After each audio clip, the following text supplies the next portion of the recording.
Perkenalkan, nama saya Iva Miliahani Rahmawati, biasa dipanggil Iva. Saya adalah alumni Sekolah Tinggi Ilmu Kesehatan Karya Husada Kediri pada program studi Sarjana Keperawatan dan Profesi Nurse, lulus tahun 2011. Saat ini saya bekerja pada Sekolah Tinggi Ilmu Kesehatan Insan Cendekia Medika Jombang, dan semenjak tahun 2011 saya telah menduduki jabatan sebagai Sekretaris Program Studi Sarjana Keperawatan.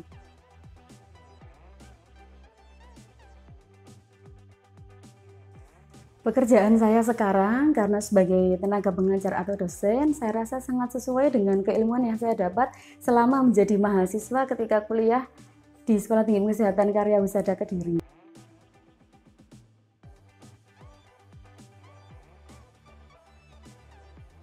Jujur pada saat saya lulus pada tahun 2011, saya bingung dalam arti ingin bekerja sebagai apa, melamar kerja di mana. Kemudian di saat itu juga teman-teman juga sudah mulai ada yang sudah bekerja, ada yang lewat kenalan, rekanan, dan lain sebagainya. Nah, di saat itu dari masa menunggu saya bekerja kurang lebih selama 3 bulanan kalau tidak salah, itu saya sudah mulai membuat lamaran-lamaran pekerjaan. Kiranya ada beberapa kali saya membuat lamaran yang awalnya belum ada panggilan, kemudian setelah saya menunggu 1 bulan, 2 bulan, akhirnya selama 3 bulan masa jeda itu, akhirnya ada beberapa kali panggilan untuk wawancara, interview, dan lain sebagainya. Nah, dari masa tunggu itu akhirnya kurang lebih selama 3 bulan itu, akhirnya saya benar-benar memilih untuk mengambil dan ini ternyata yang sesuai dengan dulu saya mendapatkan ilmu di bidang ini sehingga menjadi dosen, ini yang saya ambil. Jadi dengan kurun waktu kurang lebih selama 3 bulan.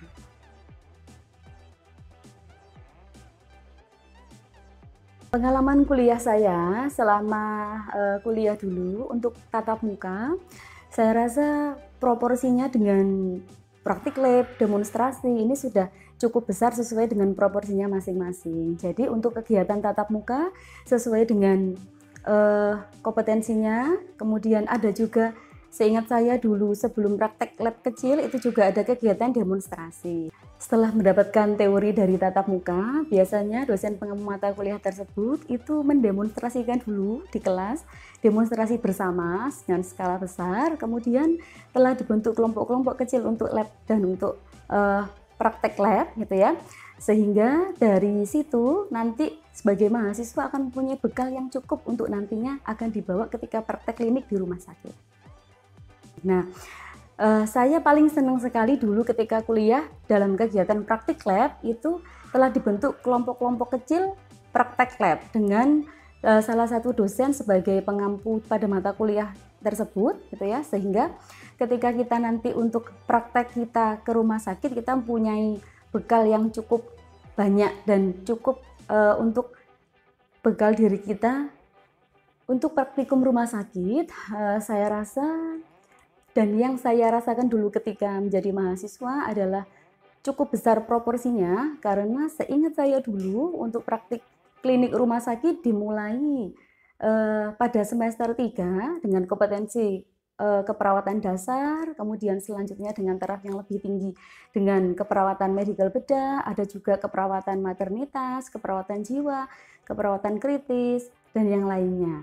Untuk tempat praktik sendiri, ketika praktik dulu, dari pihak kampus sendiri seyogyanya sudah memilih lahan praktik yang sesuai dengan tahapan capaian kompetensi mahasiswa. Jadi seingat saya dulu ketika saya praktik klinik, dari mulai praktik dasar sampai dengan di beberapa departemenisasi itu sudah cukup sesuai. Jadi kiranya rumah sakit yang dipilih itu rumah sakit dengan tipe B minimal, sehingga mahasiswa ketika praktek itu sudah mendapatkan banyak sekali jenis kasus, sehingga untuk bandingan dari teori dan praktek kliniknya ini sudah sangat banyak dan bisa dilakukan praktik secara mandiri oleh mahasiswa.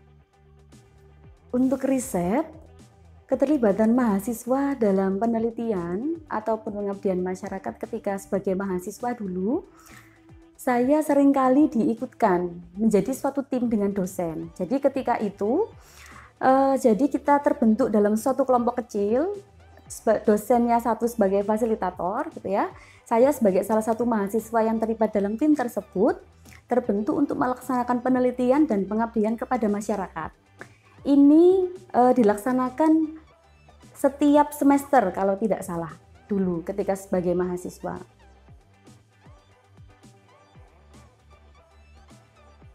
Untuk pengetahuan setelah lulus, dulu sepertinya sudah cukup merasa sangat percaya diri begitu ya. Jadi sesuai dengan pengalaman saya dulu, untuk pengetahuan saya sebagai seorang perawat dulu, insya Allah sudah mampu memberikan health education di masyarakat.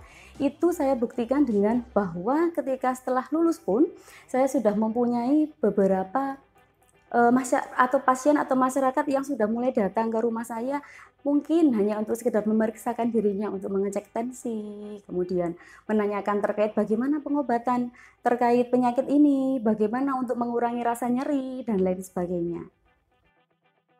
Untuk pengetahuan dalam luar bidang disiplin ilmu keperawatan, dulu ketika lulus sedikit tergambar pada diri saya gitu ya, dari mungkin organisasi-organisasi kemahasiswaan yang pernah saya ikuti, kemudian mungkin dari sosial media dan lain sebagainya.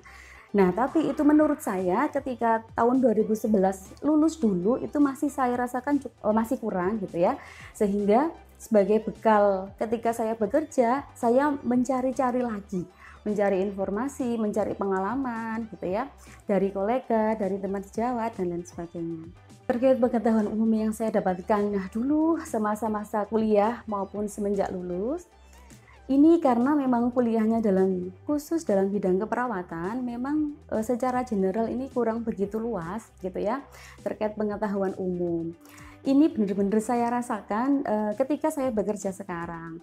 Misalnya mungkin dalam hal selama ini saya dengan jabatan atau di posisi saya sekarang sebagai sekretaris program studi, memang selain pekerjaan yang dituntut untuk meningkatkan keilmuan terkait keperawatan, saya juga harus membuat suatu manajerial dan mengatur baik secara draft, kemudian secara manajemen human, manusia, kemudian ataupun file, berkas, dan lain sebagainya. Nah, secara umum terkait administrasi atau hal-hal yang demikian, ini tidak dipelajari secara spesifik. Karena memang mungkin secara spesifiknya difokuskan pada kegiatan-kegiatan atau pengetahuan terkait keperawatan.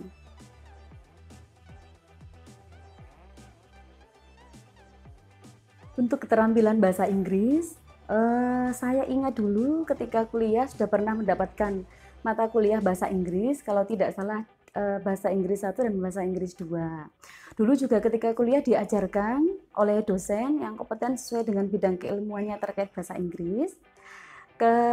Akan tetapi mungkin untuk kemampuan saya sendiri pribadi ini belum cukup mumpuni ketika itu gitu. Sehingga kebetulan teman-teman seangkatan saya di situ alhamdulillahnya kompak sehingga kita ikut kursus gitu ya. Kebetulan Pare Kediri ini adalah dekat dengan kampung Inggris gitu ya, sehingga kita mengkolaborasikan. Ayo kita coba rame-rame bersama kita kursus gitu. Apalagi untuk wisuda pada saat itu sebagai salah satu syarat adalah mencapai skor TOEFL itu 500 gitu. Sehingga kita dari kegiatan-kegiatan perkumpulan kita itu kita diskusi bersama dan kemudian kita membuat suatu kerjasama, kemudian ayo kita les bersama-sama untuk bisa mendapatkan skor 500 gitu, ketika itu. Untuk internet, ketika saya kuliah dulu, mulai awal kuliah tahun 2006, seingat saya belum ada jaringan internet di kampus gitu, sehingga sebagai mahasiswa untuk mencari tugas, literatur dan lain sebagainya, kita cari warnet gitu, karena dulu masanya warnet itu sangat banyak sekali daerah sekitar kampus. Jadi ketika kita dapat tugas, kita menghabiskan waktu sampai malam, pagi, siang, sore ketika diskusi kelompok. Setelah itu kita lanjut, kita ke warnet untuk mencari daftar referensi atau rujukan. Untuk keterampilan komputer sendiri gitu ya, ini kembali lagi kepada mahasiswanya masing-masing. Jadi memang mungkin dulu semenjak menjadi calon mahasiswa atau mahasiswa baru, dari alumni SMA-nya masing-masing ini sudah dibekali teori terkait bagaimana cara mengoperasional komputer. Ini mungkin dia sudah sedikit cakap, tapi untuk ketika kuliah ini memang tidak diajarkan secara detail bagaimana cara mengoperasionalkan komputer di saat itu. Dulu pun ketika saya kuliah, awal-awal kuliah itu belum banyak mahasiswa yang menggunakan laptop gitu ya, atau bukan menggunakan laptop tapi memang belum punya gitu ya di saat itu. Bahkan seingat saya dulu ketika awal perkuliahan itu juga masih menggunakan overhead proyektor gitu ya, jadi masih menggunakan OHP, jadi masih ditulis menggunakan spidol, board marker dan lain sebagainya. Dan kemudian pada tahun-tahun berikutnya ini sudah mulai ada perbaikan, jadi sudah mulai didatangkan komputer, laptop dan lain sebagainya sebagai penunjang kegiatan perkuliahan gitu ya. Jadi seingat saya dulu setiap level angkatan itu kita mempunyai satu laptop untuk perkuliahan. Jadi satu laptop itu juga bisa kita gunakan sebagai ajang belajar maupun menyimpan data mahasiswa dan untuk belajar di saat itu.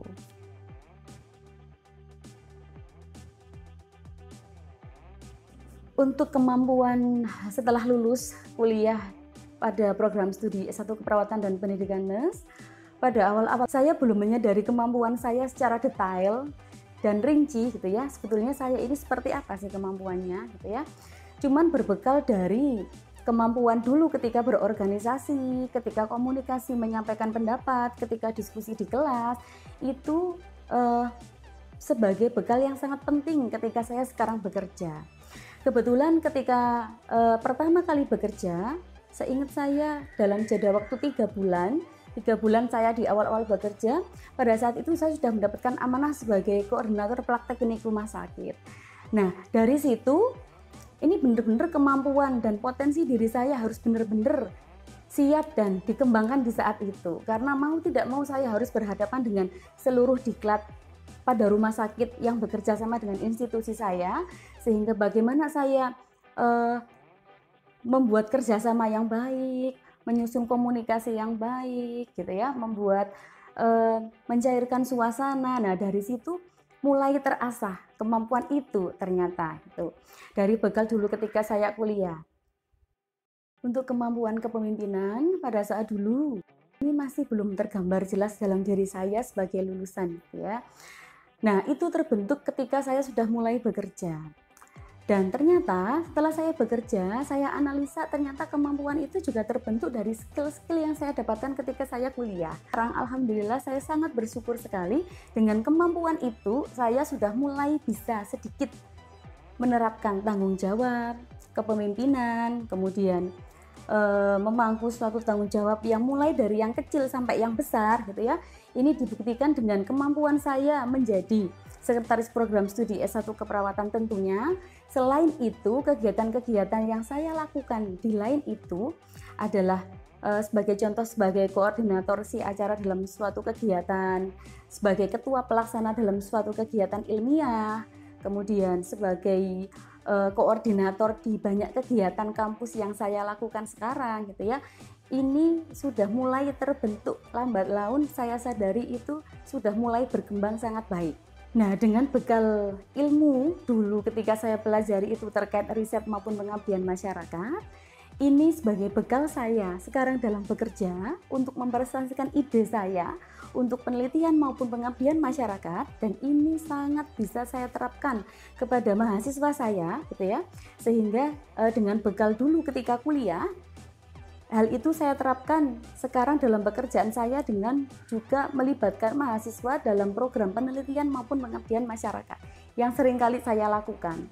Dengan begitu, saya akan mengajarkan kepada mahasiswa mulai dari afektif, kognitif maupun psikomotor mahasiswa dalam hal penelitian maupun pengabdian masyarakat. Saya teringat zaman dulu ketika kuliah gitu ya, ada salah satu dosen yang mengatakan bahwa kita itu akan sangat bermanfaat dengan menyampaikan ilmu gitu. Jadi hal itu benar-benar saya terapkan semenjak saya lulus sampai dengan sekarang gitu ya. Hal ini dibuktikan dengan pada tahun 2014 saya mulai mengupgrade keilmuan saya dengan mengambil pendidikan lebih tinggi lagi, yaitu magister keperawatan gitu ya. Alhamdulillah saya diterima di Universitas Brawijaya di saat itu. Kemudian saya lulus tepat waktu gitu ya di saat itu. Kemudian hal ini yang sangat memotivasi diri saya bahwa ternyata ilmu yang saya miliki ini tidak seluas yang saya bayangkan. Jadi semakin saya belajar di saat itu ternyata, oh ternyata kemampuan saya ini masih jauh dari apa yang selama ini saya harapkan gitu. Jadi dari situ saya terus belajar bahkan sampai dengan sekarang gitu ya. Kebetulan setelah lulus pun saya masih menjalin komunikasi dan hubungan sosial dengan beberapa rekanan tim gitu ya, dari departemen saya, departemen jiwa. Dari situ seringkali muncul suatu ide, gimana ini kita buat kegiatan bersama apa, kita bisa melakukan kegiatan pengabdian masyarakat, penelitian bersama, dan lain sebagainya.